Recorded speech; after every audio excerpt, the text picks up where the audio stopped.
أعوذ بالله السميع العليم من الشيطان الرجيم. Jamaah sekalian kaum muslimin wal muslimat rahimana wa rahimakumullah. Alhamdulillah wa syukrillah, pada malam hari ini Allah Ta'ala masih berikan kepada kita semua nikmat iman, nikmat Islam, nikmat hidayah, nikmat taufik, nikmat inayah, nikmat siha dan nikmat faragh. Segudang nikmat Allah berikan kepada kita, dan kita diminta cuma satu, la in syakartum la azidannakum wa la in kafartum inna adzabi lasadid. Permintaan Allah dengan segudang nikmat yang Allah berikan dengan free dan gratis adalah pandai-pandailah kita bersyukur kepada Allah Subhanahu wa ta'ala.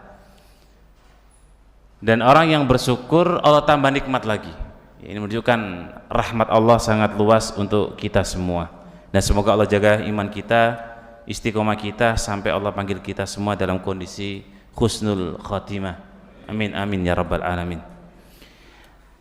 Baik jemaah sekalian, kita lanjutkan pelajaran kita. Bagi jamaah yang megang kitab silakan dibuka halaman 33. Kita masih membahas tentang adab thalabul ilmi, adab terhadap ilmu dan terhadap gurunya. Dan ini sebuah kajian yang sangat penting jamaah, karena kebutuhan kita sebagai seorang muslim dan muslimah itu tentang akhlak. Ya, dalam hadis Nabi kita pernah bersabda, di mana Rasulullah SAW diutus, innama bu'istu, tidaklah aku diutus, ya Rasulullah SAW liutammima salihal akhlak, melainkan Nabi itu diutus untuk menyempurnakan kebaikan akhlak seseorang. Ya, jadi kalau akhlak kita belum bagus, maka perlu kita bengkelkan jemaah. Makanya kalau orang itu mengaku dia beriman kepada Allah tapi akhlaknya jauh, akhlaknya radi'ah, akhlaknya buruk, maka perlu dipahami dan dimengerti lagi ilmu-ilmu dasar. Ya. Karena standar orang itu dikatakan baik ketika punya akhlak yang baik. Ya, jadi kalau ada ibadahnya orang itu masya Allah, ya, atau mungkin ilmunya juga tinggi, ilmunya juga bagus, tapi akhlaknya buruk, ya, maka perlu dicek kembali, karena Nabi diutus untuk mendesain akhlak kita jadi baik jamaah. Ya, dan salah satunya adalah pergaulan kita dengan manusia dengan akhlak yang baik. Ya. Dan salah satu di antara doa Rasulullah jamaah sekalian rahimakumullah, Nabi itu sering sekali ya, berikan doa-doa kepada para sahabatnya, termasuk beliau berdoa sendiri. Salah satu yang diabadikan dalam Sahih Bukhari, ya, Nabi berdoa, Allahumma hdini li ahsanil akhlak. Ya Allah, tunjukkan kepadaku agar aku bisa memperbaiki akhlak-akhlakku. Ini Rasulullah yang berdoa jemaah, ya. Rasulullah yang berdoa yang artinya beliau saja masih minta kepada Allah Subhanahu wa ta'ala tentang akhlak terbaiknya. Ya. Maka wajar dan tidak salah kalau kemudian semua orang-orang kafir menyegani, menghormati Rasulullah SAW karena akhlaknya jemaah. Ya. Jadi orang kafir itu mencari celah buruknya Nabi kita Muhammad bin Abdullah itu dari sisi manapun secara kepribadian nggak ketemu. Ya. Nabi itu dilihat dari sisi mungkin kalau secara akhlak bohongnya nggak ada, dustanya nggak ketemu. Ya. Kejelekan-kejelekan akhlak beliau tidak akan dijumpai pada diri Rasulullah, keburukan secara akhlaknya. Makanya orang kafir itu membuat ketika ingin kemudian menyebut Rasulullah itu sebagai nabi, sebagai rasul yang buruk, maka disandarkan kepada wahyu. Ya. Karena yang bisa dibuat oleh orang-orang kafir jahiliyah untuk menjatuhkan kehormatan nabi itu adalah wahyunya, ayat-ayat Allah. Ya, kalau dilihat dari nasab, gak ada yang berani dengan Rasulullah dengan nasabnya Quraisy. Gak ada yang berani mengulik Rasulullah dengan akhlaknya dan dengan nasabnya Abu Thalib, Abdul Muthalib.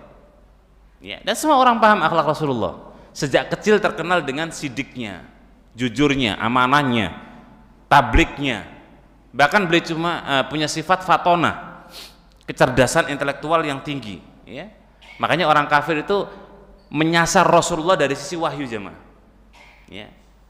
karena punya agama baru, punya kemudian syariat baru, lah itu yang disasar, bukan kepribadian akhlak Nabi. Ya, karena nggak ada celahnya Rasulullah itu dalam sisi apa? Akhlaknya. Kepribadian beliau sangat sempurna. Ya. Salah satunya yang akan kita coba untuk telusuri, kita akan dalami bagaimanakah hakikatnya adab seorang yang belajar punya akhlak ketika bermuamalah. Ya, taib. Taib, kita lihat dalam kitab kita poin ke-8 jamaah sekalian, bergaul dengan manusia dengan akhlak yang mulia. Hendaknya bergaul dengan masyarakat dengan akhlak yang luhur, ya. Dan ingat, khuluk, ya, itu kepribadian. Ibnu Utsaimin rahimahullah taala beliau mencantumkan dalam salah satu bait kalimat yang sangat apik bahwa innal insan kunu abdan lillah khuluqan wa khalaqan. Jadi kalau kita menjadi hamba itu perhatikan tiga prinsip dasar jamaah. Ya, kata Ibnu Utsaimin rahimahullah taala, kunu abdan lillah, jadilah kalian sebagai hamba Allah yang spesial. Saya yakin kita semua di sini mungkin kalau dikelompokkan, wallahu a'lam siapa yang paling spesial, ya. Mungkin di antara Bapak Ibu ada yang spesial. Maka kata Ibnu Utsaimin, jadilah seorang hamba yang punya apa? Pengabdian yang baik, disebut dengan abdun. Itu satu. Dan kita nggak akan bahas panjang lebar terkait dengan penghambaan kita. Poin kedua kata beliau adalah jadilah seorang hamba yang paham bahwa kita sebagai makhluk yang punya khuluk, ya, punya akhlak.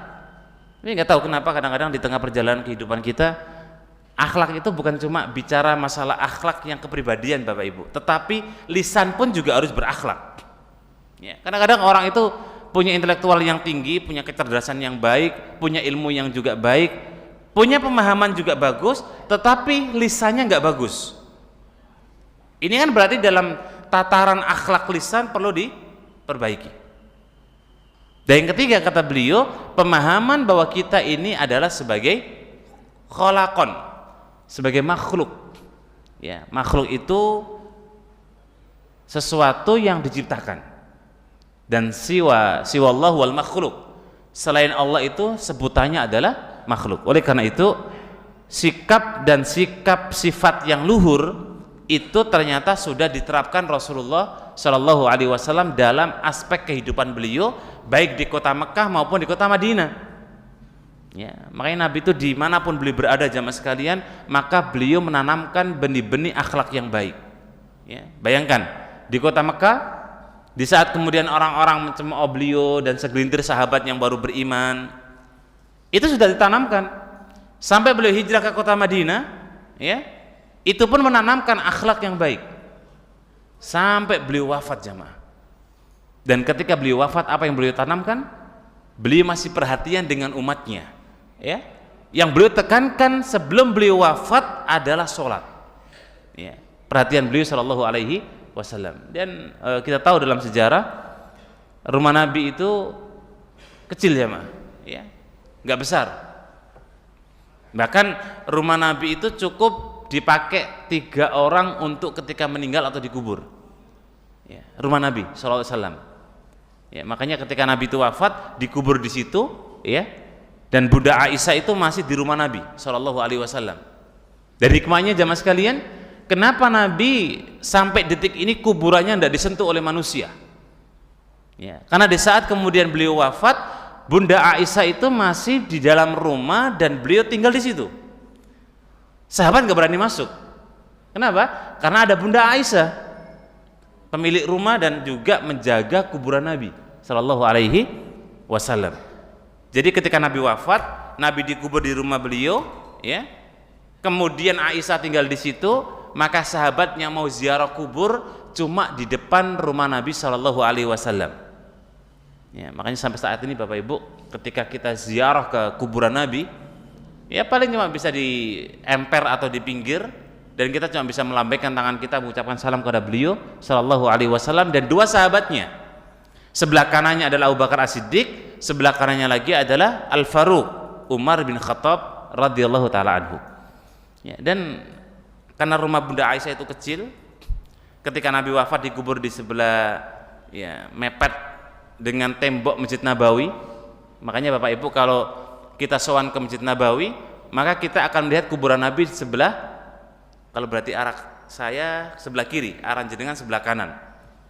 Baru kemudian Abu Bakar, ya, ayahanda dari Bunda Aisyah, minta izin untuk dikuburkan dekat dengan sahabatnya. Maka sebelah kanannya Abu Bakar As-Siddiq radhiyallahu taala anhu. Nah, Bunda Aisyah itu berharap kalau wafat mau dikubur di sebelah suami dan ayahandanya. Jadi petaknya itu cuma untuk Nabi, kemudian Abu Bakar, kemudian tinggal satu jemaah. Ketika Bunda Aisyah mengatakan kalau nanti saya wafat, saya minta dikubur di sebelah keluargaku. Nah, qadarullah masa'a, Umar wasiat minta kepada Bunda Aisyah, wahai Aisyah, nanti kalau saya meninggal, saya minta kepada Anda tolong saya dikubur di sebelah sahabatku dan nabiku. Ya, Aisyah nggak berani nolak jemaah. Ya. Akhirnya kemudian Umar bin Khattab wafat, dikuburlah di dekat Nabi dan Abu Bakar As-Siddiq, dan petak rumah Bunda Aisyah sudah habis. Slot untuk kemudian duduk tidur nggak ada. Ya. Jadi rumah Nabi itu sederhana Bapak Ibu, kecil, ya. Bahkan 3 kuburan saja mungkin ya cukup ya untuk 3 kuburan. Itu rumah Bunda Aisyah, rumah Nabi SAW. Nah, menariknya ketika kemudian Umar dikubur di rumahnya Bunda Aisyah, maka barulah Aisyah itu keluar jamaah, ya, tidak lagi tidur di dalam rumah yang di dalamnya ada Umar bin Khattab, ya, karena bukan mahram, padahal Umar sudah menjadi jenazah. Ya, tapi itulah bagaimana istri Nabi yang mulia, ya, yang berangkat dari ilmu maka tahu bagaimana adabnya. Yang tidak mahram nggak boleh berduaan, walaupun di situ ada Abu Bakar, ada suaminya, tapi karena ada Umar maka Bunda Aisyah keluar jemaah. Ya, sehingga sampai hari ini kuburan Nabi terjaga dari penyembahan-penyembahan atau orang-orang yang minta-minta atau yang tabarruk.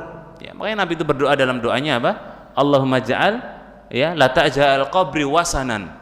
Ya Allah, jangan engkau jadikan kuburanku sebagai wasan. Wasan itu berhala. Ya, makanya nggak ada orang-orang yang nyembah-nyembah ke kuburan Nabi. Walaupun mungkin ada yang mencoba tabarruk tapi diusir. Ya, sampai detik ini jamaah. Ya, sampai detik ini. Itulah doa Nabi Shallallahu Alaihi Wasallam. Nah, salah satu yang beliau tanamkan adalah akhlak sampai detik ini juga. Ya. Keberkahan kota Mekah, kota Madinah yang disinggahi Nabi yang lumayan lama, ya. Walaupun beliau juga pernah singgah di Taif, tapi diusir, pernah di Yasrib juga nggak lama, ya. Tapi kota yang paling lama beliau hinggap atau beliau tempati kota Mekah selama 13 tahun, kota Madinah kurang lebih 10 tahun. Dan kita tahu 2 kota inilah yang kemudian menjadi induk peradaban akhlak. Ya, walaupun kekurangan sana sini pasti ada, tetapi berangkat dari 2 kota ini maka terkenallah bagaimana, ya, nilai Islam dan ruhiyah itu ada jemaah. Ya. Termasuk diantaranya yang tadi kita baca dalam hadis bahwa innama bu'istu, ya, aku kata Rasulullah tidaklah diutus melainkan hanya mendesain bagaimana akhlak umatku baik. Berarti kalau kita belum akhlaknya baik maka kita belum diakui sebagai umat Rasulullah Sallallahu Alaihi Wasallam. Makanya Nabi kita pernah bersabda, salah satu aktsaru min ummati yadkhulunal jannah bitaqwallahi azza wajal wa husnul khuluq. Jadi kebanyakan umat Muhammad bin Abdillah yang masuk surga itu 2 jemaah. Sebab terbesar adalah karena takwanya, sebab kedua karena husnul khuluq, akhlaknya yang baik. Berarti kan kalau kita bicara masalah prosentasi sebab orang masuk surga itu apa? Akhlak. Sebab yang terbesar setelah takwa, akhlak. Ya, makanya kalau ilmu kita sudah ngaji di mana-mana, khatam kajian kitab ini, kenal semua asatid, guru-guru kita, kok akhlak kita nggak baik, dicek jamaah. Ya, dicek. Mungkin ada yang salah saat kita belajar, karena ilmu itu membuat desain akhlak terhadap pribadi kita baik. Apalagi sering kita baca Quran, ya. Kalau sering baca Quran kemudian akhlaknya buruk, jelek, ini sungguh amat sangat disayangkan ya. Itulah salah satu di antara sikap dan salah satu ilmu yang tidak berkah. 6. Tape, kita lanjutkan. Termasuk di antara pergaulan dengan akhlak yang baik adalah berupa wajah yang berseri-seri. Ya, dalam Kitabul Adab Syekh Fuad menyebut wajah yang berseri-seri itu disebut dengan al-basasah. Jadi kalau Bapak Ibu ketemu dengan kaum muslimin kok cemberut, pasang muka kayak banyak utang, pasang muka kayak kemudian banyak masalah. Nah, itu tidak mencerminkan al-basasah. Ya, bukankah kata Nabi, kalau kita nggak bisa sedekah dengan uang, sedekah dengan apa? Senyum. Senyum itu nggak pakai modal. Ya, orang sakit gigi pun bisa senyum, gitu? Senyum jamaah. Ya. Karena senyum itu bagian daripada akhlak. Makanya seorang muslim kalau dia tidak bersenyum dengan saudaranya, maka ini fakir. Ya, orang yang pelit, orang yang kemudian kikir adalah orang yang ketika ingda liqa'i ikhwah wala basyasa wala layyin, enggak ada senyum, enggak ada lemah lembut. Ya, makanya di antara akhlak disebutkan oleh beliau apa? Berupa wajah yang berseri-seri, wajah yang senyum. Dan ingat dalam surah Al-Mudassir ya, Allah sebutkan di antara orang-orang yang suka abasa ya, orang yang wajahnya itu masam, kemudian wabasar dan juga cemberut. Itu kan ciri-ciri orang yang dalam surah Al-Mudassir, orang yang buruk jamaah. Orang yang di sebelah kanan sebelah kirinya itu diberikan keburukan. Ketika abas wabasar. Abas itu bermuka masam, basar itu cemberut. Sedangkan sifat di antara sifat Rasulullah adalah beliau punya sikap yang lemah lembut, sikap yang murah senyum, sikap yang kemudian bersahabat. Kecuali beliau juga pernah disinggung oleh Allah Subhanahu wa taala. Allah pernah turunkan ayat abasa wa tawalla. Itu untuk Rasulullah Shallallahu alaihi wasallam jemaah. Wahai manusia yang bermuka masam dan orang yang berpaling. Dan ayat ini turun dengan sebab wurudnya ketika datang kepada beliau Shallallahu alaihi wasallam sahabat yang buta. Ya. Dan posisi Nabi itu sedang berhadapan dengan ulama Quraisy. Ya, mungkin kalau mau disalahkan Rasulullah 100% juga enggak juga. Karena di hadapan Nabi itu ada pembesar Quraisy yang Nabi harapannya orang-orang Quraisy ini masuk Islam. Nah, di saat datang kepada beliau sahabat Abdullah bin Umi Maktum yang buta jamaah, yang kalau orang buta itu kita mau berpaling pun nggak lihat kan, kita mau cemberut juga dia nggak tahu, kita mau senyum dia juga nggak tahu, ya. Maka di saat datangnya orang yang buta tadi kepada Nabi sedang dihadapkan dengan orang-orang Quraisy, maka beliau kemudian sedang ngobrol, sedang sharing, ya. Maka Allah turunkan ayat abasa wa tawalla. Wahai Muhammad, ya, jangan kamu palingkan wajahmu dan jangan engkau bermuka masam. Pertanyaannya jemaah sekalian, kira-kira Nabi itu punya nggak kebiasaan untuk abasa? Nggak punya. Tapi karena posisinya ketika orang ini datang kepada Nabi untuk minta nasihat, dan itu jauh lebih afdol ketimbang orang kafir yang belum jelas masuk Islam. Ya. Di sini sebuah faedah yang bisa kita tangkap bahwa ketika datang kepada kita jamaah sekalian, kaum muslimin, saudara kita mukmin, muslim, hendaknya kita berikan perhatiannya lebih daripada misalnya kita lagi bisnis urusan dunia. Ya, anggaplah depan kita ini direktur ternama. Ya. Datang kepada kita orang muslim yang butuh nasihat. Maka kita lebih condong kepada beliau daripada bos atau direktur yang di depan kita. Kenapa? Satu, ini urusan dunia, sedangkan yang datang kepada kita adalah urusan akhirat. Ya, sehingga teguran Allah abasa wa tawalla itu bukan berarti Nabi itu punya kebiasaan wajah yang cemberut, bukan. Ya, karena Nabi juga punya argumen. Argumennya Nabi adalah di hadapan beliau adalah orang-orang udamaul Quraisy. Dulu jamaah sekalian, kalau orang-orang penggede Quraisy itu sudah dipegang oleh kaum muslimin, maka yang namanya kabilah yang dipegang itu masuk Islam semua. Istilah kita mungkin kayak hari ini mungkin kayak mbak kaum lah gitu ya. Kalau mbak kaumnya itu sudah rajin ngaji, nah jamaahnya ikut ngaji. Kalau mbak kaumnya ini taat, maka anak buahnya taat juga. Tapi kalau mbak kaumnya juga belum taat, masih na'udzubillah, anak buahnya kurang lebih begitu. Ya. Nah dulu orang-orang yang ketika dia sudah dipegang itu udamanya, ya udama itu penggedenya, maka anak buahnya ngikut jamaah. Ya, makanya dulu itu kalau ingin menaklukkan kabilah itu simpel. Pemilik kabilah seperti Abu Bakar As-Siddiq itu beliau juga termasuk udama Quraisy. Ya. Jadi Abu Bakar As-Siddiq itu beliau termasuk pembesar Quraisy karena beliau nasabnya Quraisy. Beliau juga punya kabilah-kabilah kecil.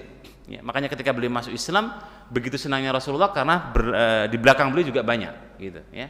Nah, apa yang diharapkan Nabi ternyata nggak sesuai ekspektasi jamaah. Kita pun juga begitu. Kadang-kadang kita itu mengharapkan sesuatu besar tapi hasilnya nol gitu. Ya. Sesuatu yang tidak kita harapkan justru kadang-kadang itu jadi harapan kita atau apa yang kita punya. Inilah menunjukkan bahwa apa yang kita lakukan belum tentu sesuai dengan kehendak Allah Subhanahu wa taala. Ya, tugas kita hanya bisa mensyukuri dan tugas kita hanya bisa menerima apa yang Allah berikan kepada kita. Nah, termasuk di antara akhlak yang harus kita buktikan dalam kehidupan kita adalah menebarkan salam jamaah. Ya, dalam sebuah hadis, haqqu muslim alal muslim sittun. Hak muslim dengan muslim yang lain ada 6. Salah satunya afsus salam, menyebarkan salam. Ya. Dan sifat salam jamaah sekalian, kalau kita bisa mengucapkan salam dengan sempurna lebih afdal. Contoh, assalamualaikum warahmatullahi wabarakatuh. Ya, itu yang paling afdal, sempurna. Maka jawabnya kalau ada saudara kita yang mengucapkan dengan sempurna, panjenengan jawabnya pun sempurna. Misalnya ada orang mengatakan assalamualaikum warahmatullahi wabarakatuh, jenengan wajib menjawab dengan sempurna juga, assalamualaikum warahmatullahi wabarakatuh. Kalau saudara kita mengucapkan assalamualaikum, panjenengan minimal jawabnya assalamualaikum. Lebih afdal tambahi lagi assalamualaikum warahmatullah. Kalau saudara kita mengucapkan assalamualaikum warahmatullah, jenengan tambahi lagi assalamualaikum warahmatullahi wabarakatuh. Dan itu sifat salam yang Nabi ajarkan. Boleh nggak Ustadz cuma assalam gitu, bahasa WA ASS. Siapa yang sering ASS angkat tangan? Kalau bisa jangan jamaah. ASS itu maknanya banyak. Walaupun saya yakin maksudnya jenengan ya assalamualaikum gitu. Kalau bikin salam, bikinlah salam WhatsApp dengan sempurna. Assalamualaikum warahmatullahi wabarakatuh. Sehingga orang yang menjawabnya pun juga dengan sempurna, dan itulah pahalanya di situ.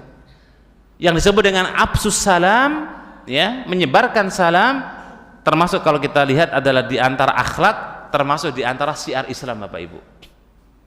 Kita ini kadang-kadang masya Allah ya, walaupun sunnah ya, tetapi mulainya itu lebih besar pahalanya daripada jawabnya. Jadi memulainya lebih gede ganjarannya daripada menjawab salam walaupun hukumnya wajib. Ya.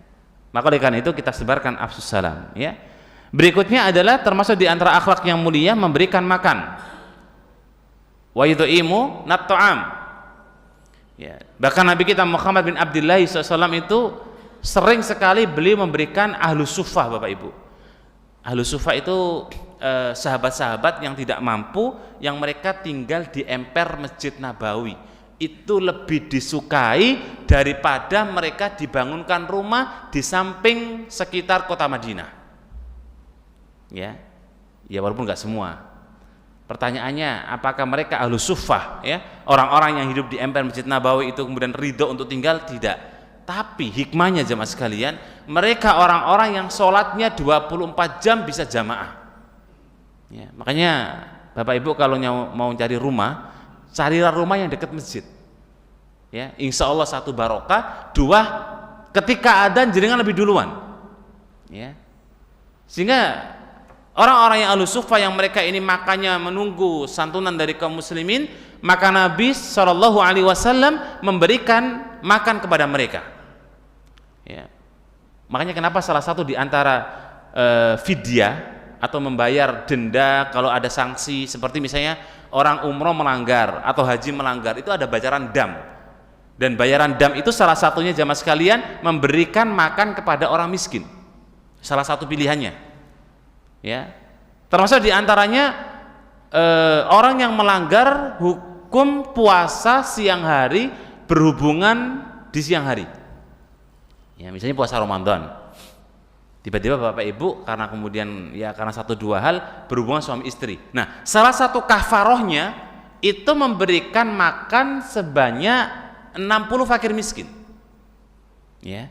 Kenapa disebutkan beberapa dalam redaksi bentuk seperti dam, kafaroh, denda, itu bentuknya memberi makan fakir miskin. Satu, karena keutamanya besar jemaah. Ya, keutamanya besar. Ya, makanya kalau bisa jika ada kelapangan rezeki dan ada orang yang butuh untuk makan jamaah, bantu dan beri. Ya, kenapa? Pertama, pujiannya sangat banyak sekali, termasuk di antara Al-Qur'an yang menyebut orang yang nanti mendapatkan kenikmatan orang yang yut'imuna ta'amal miskin. Orang yang memberikan makan kepada orang yang enggak mampu. Dan orang yang disebut dengan orang yang menghardik agama, orang yang mendolimi agama adalah orang-orang yang tidak memberikan makan kepada orang miskin. Ya, makanya sahabat-sahabat Nabi yang ketika diutus ya untuk memimpin sebuah kabilah atau sebuah kota, setelah masuk Islamnya orang-orang yang di kota itu, maka ditariklah yang namanya zakat jemaah. Ya. Lah, zakat itu siapa? Zakat itu untuk kaum muslimin yang miskin. Fuqara wal masakin minkum. Ya, makanya kalau seandainya zakat itu sesuai dengan tupoksinya di negeri kita, maka seharusnya tidak ada orang muslim yang miskin jamaah. Kenapa? Karena dari orang-orang yang kaya diambil zakatnya sekian persen tergantung hartanya. Lah, semua zakat ini diberikan kepada orang miskin. Sehingga sebenarnya kalau kita benar-benar berlakukan hukum zakat untuk orang miskin, itu sebenarnya nggak ada orang miskin. Cuma Allahu a'lam bishawab, mungkin karena ya orang-orang yang kemudian juga mengelola zakat, wallahu a'lam bishawab ya, enggak semua juga, kadang-kadang salah dalam memberikannya. Itu yang bahaya ya. Maka oleh karena itu, jika memang kita bisa, kita berikan jemaah ya, makan pada saudara kita yang tidak mampu. Berikutnya, di antara akhlak yang mulia adalah menahan amarah ya. Dan menahan amarah ini termaktub dalam surat Al-Imran, termasuk kandidat penduduk surga. Setelah Allah gambarkan wasari'u ila maghfiratin min rabbikum wa jannatin arduha samawati wal ardu iddat lil muttaqin, kemudian disebutkan ciri-cirinya orang-orang penduduk surga. Salah satunya al-kadhiminal ghaidha, orang yang bisa menahan amarah jemaah. Ya. Dan marah itu sangat besar peluangnya untuk kita di saat kita itu punya peluang untuk marah. Ya, bapak rumah tangga itu peluangnya besar. Marah sama istri juga besar, marah sama anak apalagi, marah sama tetangga bisa jadi.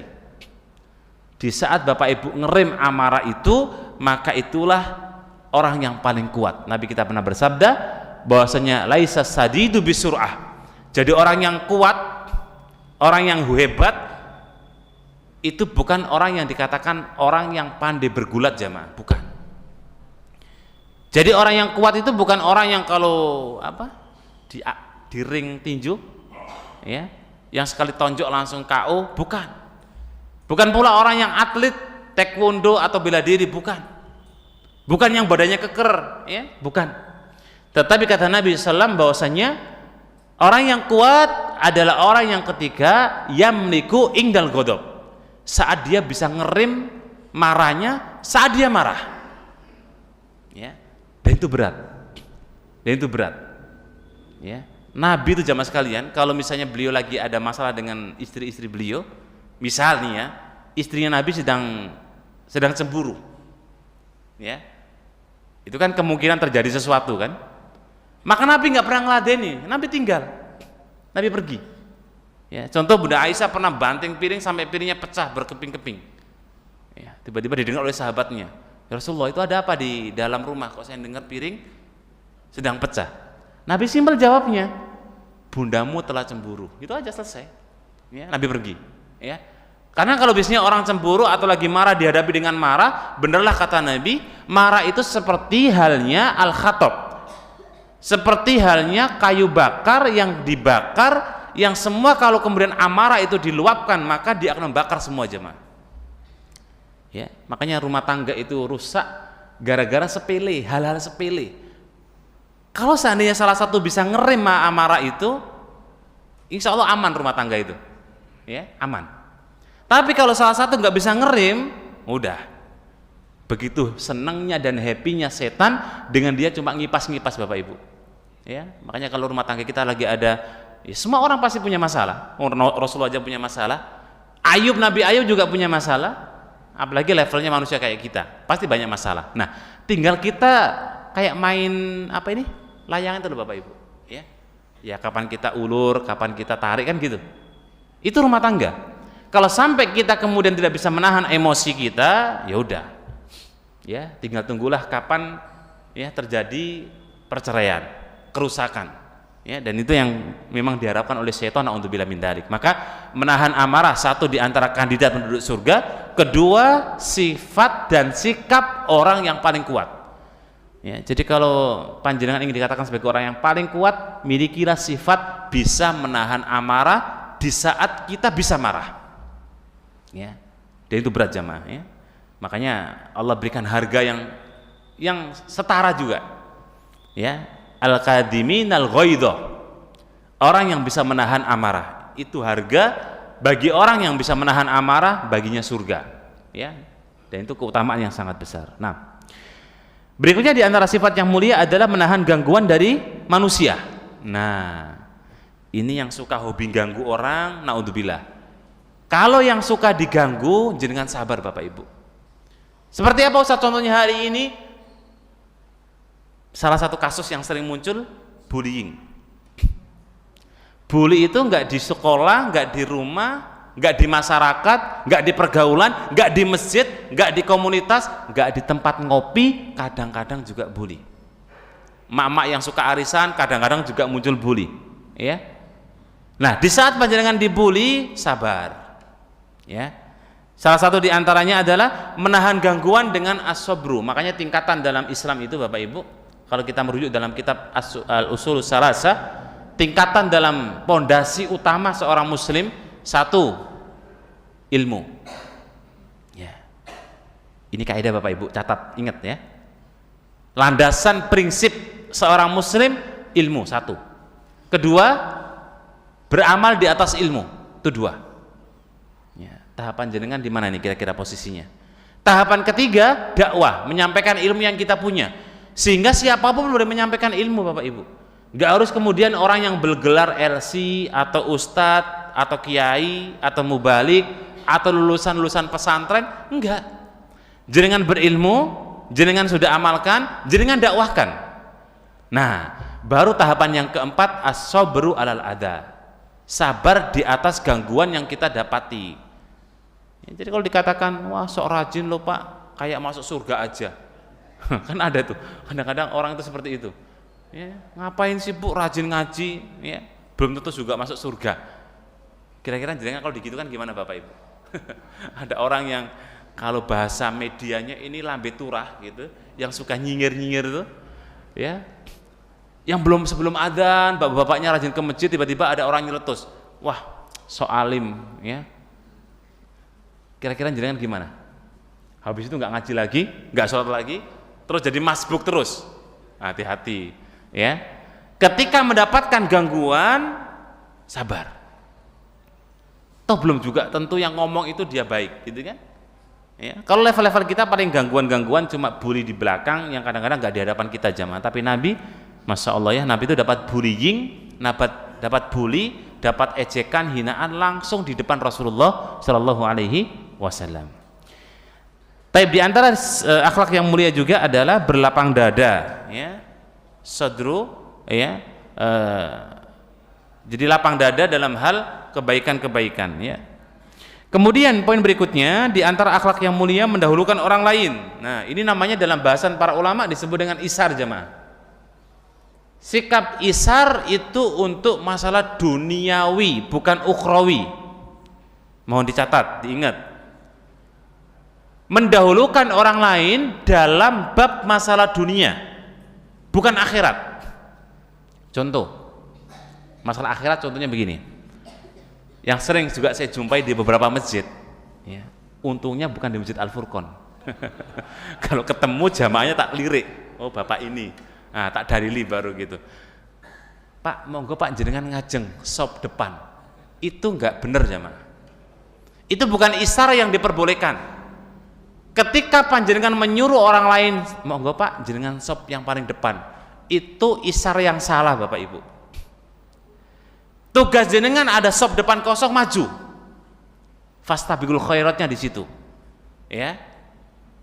Jadi sop depan ini kita berlomba-lomba untuk mencari, jangan orang lain suruh sop depan. Itu isar yang keblinger.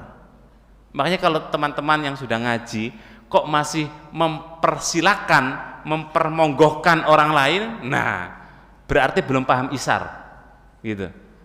Makanya ketika qomat segera merapat jamaah, jangan lambat. Ketika muadzin sudah qomat, Allahu Akbar, asyhadu alla, masih di belakang klisik gitu, perbaiki sarung, baju, dia maunya sop belakang.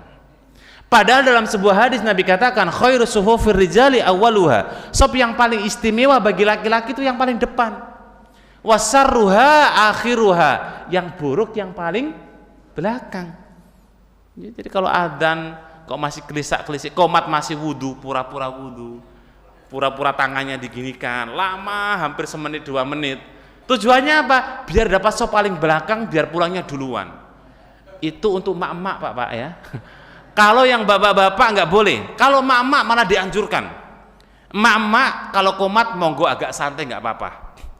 Selesai imamnya assalamualaikum, mak-mak langsung pulang, itu lebih afdol. Jangan dibalik ya. Bapak-bapaknya assalamualaikum, imamnya langsung pelencing gitu. Mamanya masih di masjid santai, ya nggak apa-apa sebenarnya. Cuma afdolianya bapak-bapak sop depan, mak-mak ketika imamnya sudah salam langsung pelencing, itu lebih afdol. Ya. Itu lebih baik. Walaupun juga nggak masalah misalnya imam setelah salam jenengan kemudian masih di sini ya. Jadi di halaman 33 ya di buku kita bagi jamaah yang megang ternyata juga banyak poin-poin di antara akhlak yang mulia dalam kita berinteraksi dengan sesama ya. Dan karena waktu kita akan baca di antara poin berikutnya. Tadi kita sampaikan sikap isar jamaah ya. Isar itu dalam bab dunia, bukan ukhrawi ya. Sehingga kalau masalah dunia kita harus isar. Ya, lebih mementingkan orang lain daripada diri kita sendiri, itu isar. Ya, dan itu yang berat. Ya, dan sahabat Nabi dulu suka isar, ya. Kebiasaan sahabat-sahabat Nabi mereka isar dalam duniawi, ya. Nah, kemudian poin berikutnya di antara hal yang perlu kita perhatikan dalam berinteraksi dan bergaul dengan manusia dengan akhlak yang baik adalah memaafkan jamaah. Ya, ini pun juga kandidat penduduk surga. Allah berfirman, al-afina 'anin nas. Itu masih lanjutan dalam surat Al-Imran yang tadi kita baca. Ciri-ciri penduduk surga adalah memaafkan manusia, ya, dan ini amal besar yang enggak perlu pakai modal apa-apa, cukup saya maafkan di lisan, hati dan perbuatan.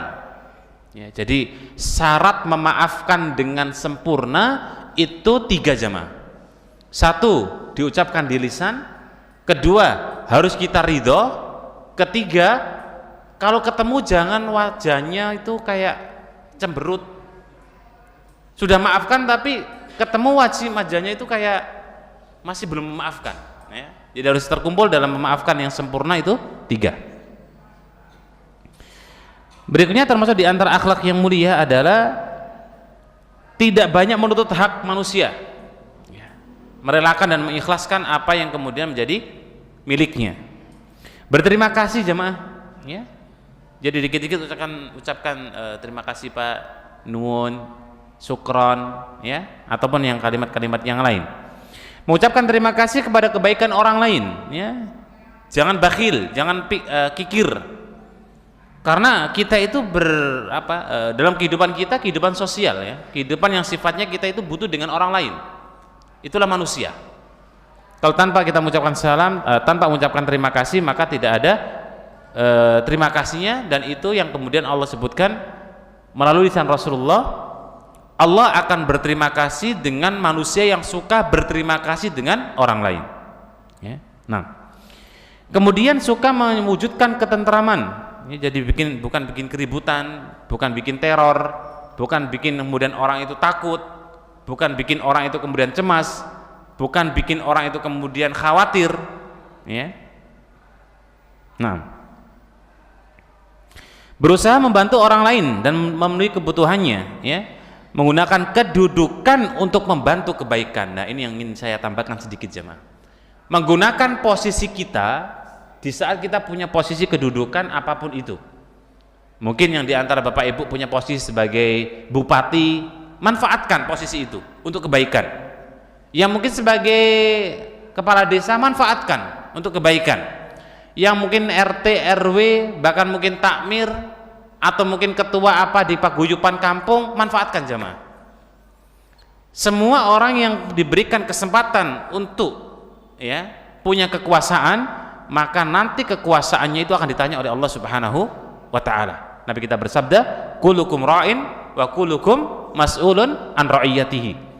Semua kita itu punya tanggung jawab, hatta sampai orang yang kemudian terhadap dirinya sendiri punya tanggung jawab, ya. Misalnya belum nikah, ya. Ada nggak mas-masnya? Ini orang nggak ada mas-masnya apa ya? Nih, ya kan, anak yang dia itu kebutuhannya setelah balik nggak punya tanggungan, maka dia punya tanggung jawab. Wa kullukum mas'ulun, dan semua kita akan ditanya, jamaah, an ra'iyatihi, tentang tanggung jawab kita masing-masing. Berarti panjenengan yang misalnya sudah keluarga, baru punya istri satu, nanti pertanyaannya ya istri satu, betul? Punya anak dua, pertanyaannya anak dua, anak empat, anak lima, anak 7, 9, 10, 20, 55, 100, punya perusahaan 1, 2, 3, 4, punya karyawan 100. Semakin banyak amanah dunia, semakin banyak pertanyaannya, jemaah. Dan pertanyaannya adalah, siapkah kita menjawab dengan detil satu persatu? Dan itu berat loh, jemaah. Satu istri saja pertanyaannya itu bergadeg, panjang kali lebar. Contoh sederhana pertanyaan, wahai fulan, istri Anda dulu sudah nggak diajak untuk belajar ilmu agama? Ya, kalau bapak-bapaknya nggak pernah belajar juga, sedangkan dipertanyai atau ditanya oleh Allah seperti itu, kira-kira jawabannya gimana? Oh, berat itu, Pak. Jamin berat, jenengan akan jawabnya pun kesulitan. Nggak mungkin jenengan, wis menang ya, menang Pak Sogok, nggak mungkin. Itu kebiasaan di dunia itu. Ya, maunya mulus, maunya aman, maunya kemudian nggak bermasalah, keluarkan dompet. Ya. Sedikit cerita Bapak Ibu, kemarin waktu saya pulang ke Jawa Timur ngantar ibu, semoga Pak polisinya nggak nonton. Kena polisi 2 kali. Yang pertama to the point, mau ini atau mau ini, karena saya mau cepat, mau ini aja. Nah, karena yang kedua, Bapak maunya gimana? Loh, Bapak maunya gimana? Saya maunya dipercepat dan dipermudah. Ya udah, gimana? Udahlah Pak, nggak usah tele-tele. Tadi saya kena di depan itu loh, Pak. Jadi ternyata hal-hal seperti itu kadang-kadang kalau dengan fulus semuanya mulus. Kata orang pondok, fulus, tahu fulus ya Bapak Ibu? Mulus, ya. Fulus itu bahasa Arab, mulus bahasa Indonesia. Bifulus semua mulus. Kalau orang itu kemudian di dunia dia bisa muluskan dengan fulus, muluskan dengan fulus, maka di akhirat tidak bisa. Ya, di persidangan Allah yang berlaku itu cuma amal soleh Bapak Ibu. Jenengan punya amal soleh baik, insya Allah mulus. Nggak punya amal soleh yang baik, naudzubillah, siap-siap ngutang, gitu. Ngutang sama siapa? Ngutang sama orang mungkin yang dulu pernah panjenengan atau pernah jenengan didolimi. Jangan punya invest di situ. Ya, dan orang-orang yang pernah mendolimi kita atau kita didolimi, jenengan punya tabungan Bapak Ibu. Ya, makanya sering-sering didolimi orang ya. Sehingga tabungan kita banyak. Jadi kita didolimi di dunia itu masya Allah nikmat. Nikmatnya di akhirat nanti. Jangan akan memetik bagaimana buah daripada dulunya kita suka disakiti orang. Dengan amal solehnya dia akan kita ambil Bapak Ibu. Masya Allah ya. Nikmat gak itu? Nikmat ya. Makanya berdoalah semoga didolimi orang ya. Wallahu a'lam bishawab. Demikian, semoga ada manfaatnya dan menjadi ilmu yang barokah. Assalamualaikum warahmatullahi wabarakatuh.